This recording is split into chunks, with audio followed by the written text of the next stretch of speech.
The map of India depicted here is incorrect. Jammu and Kashmir is This- an integral part of India, and I think the map presented here is not correct. This map is for representational purposes. It does not accept, it does not project actual boundaries.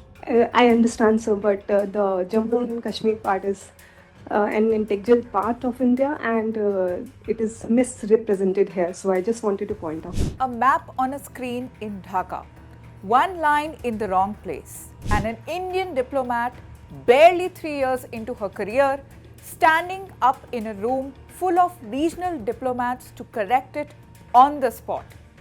Second Secretary Pooja Kumari did not wait for instructions from Delhi. She interrupted a former Bangladeshi ambassador mid-presentation to say Jammu and Kashmir belongs to India, not Pakistan. But why did this particular map slip up through at a seminar meant to rebuild regional trust? Was it a genuine oversight, or does it reflect where Bangladesh's diplomatic sympathies are quietly drifting? And what does one young diplomat's sharp response say about how seriously India is guarding this issue right now?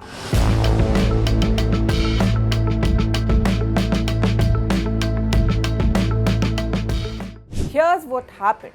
During his keynote address, former Bangladeshi High Commissioner to India, Tariq-e-Karim, displayed a map of India that showed Jammu and Kashmir as a part of Pakistan. Sitting in the audience was Pooja Kumari Second Secretary at the Indian High Commission in Dhaka.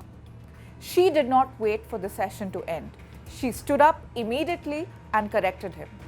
Here's the full interaction. It would behoove us to remember that most ASEAN, African, and South Asian states were former colonies, just as all South Asian states, except perhaps Nepal, was a former colony. It would also behoove us to remember that the EU was established after losing the individual great power status, although they had colonized all of us in different manners. South Asian. Here, Pooja from Indian High Commission. The map of India depicted here is incorrect.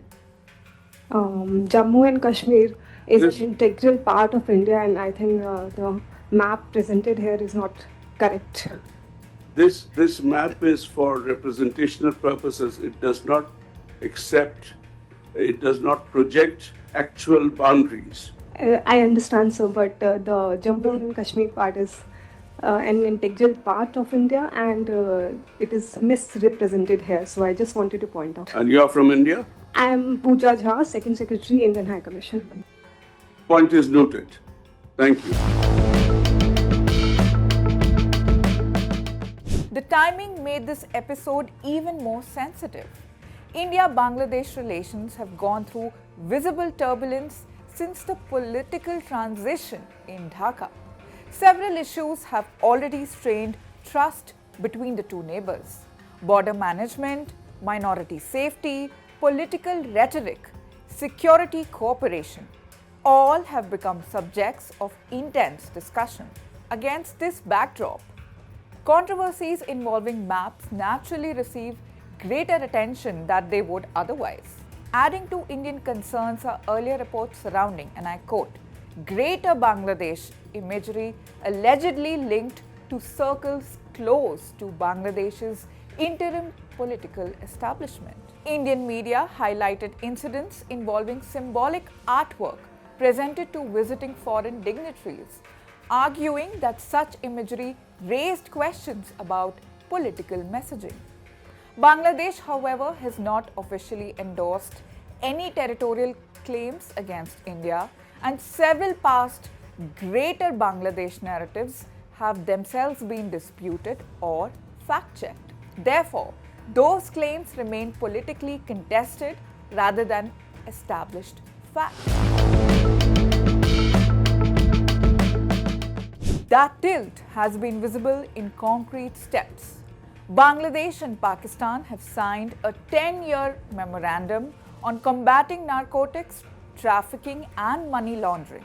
They have conducted their first joint training program since Bangladesh's independence in 1971. And symbolically, at Khalida Zia's funeral in Dhaka this past December, India's own External Affairs Minister Jai Shankar was photographed shaking hands with Pakistan's National Assembly Speaker, a moment that surprised many given the bitter military conflict between India and Pakistan just months earlier.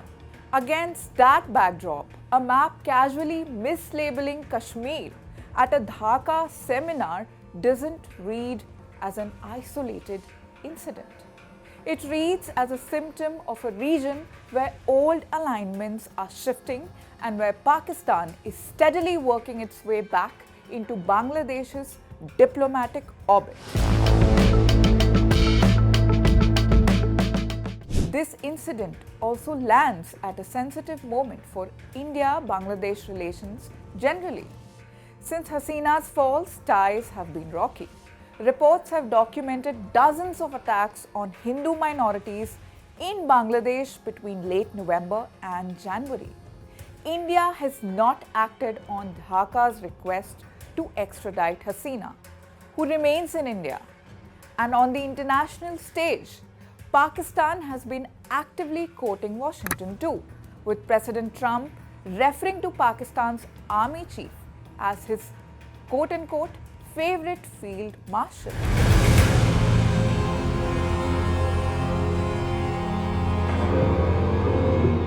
If they had a nuclear weapon, The old rules are breaking. Alliances are shifting. Apologize again to the victims of the paedophile Jeffrey Epstein. Wars are redrawing maps. Oil routes can shake economies overnight. One election in America can impact markets in Mumbai. no tax on tips. One move by China can alter the balance in Asia. One conflict in West Asia can hit every Indian household. This is no longer a distant story. This is our story. Your story. Because for the first time in decades, India is not watching from the sidelines. India is rising. India is negotiating. India is balancing rivals. India is building military strength.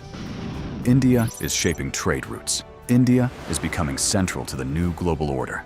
And yet, most global news is still told through someone else's lens. Washington's lens, Beijing's lens, London's lens. But where is India's lens? Where is the platform that explains the world from our perspective? Welcome to India's Axis, a new destination for geopolitics, strategy and power seen through India's eyes. From Neighborhood Watch to the biggest global stories that matter to you. Why tensions in the Taiwan Strait matter to India. How one move by China can affect India's security. What turmoil in Pakistan means for regional stability.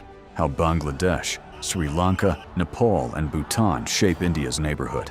Why oil choke points can hit your wallet. How wars abroad can reshape India's security. This is not noise. This is not shouting. This is not recycled headlines. This is sharp, intelligent storytelling. Daily explainers, war room analysis, strategic conversations. Because news is everywhere, but perspective is rare. And in the age of confusion, clarity is power. Axis is for the audience that wants more than headlines. The axis of global power is shifting. India is at the center of that shift. It's time the world was explained accordingly. To understand the world through India's strategic lens. Subscribe now.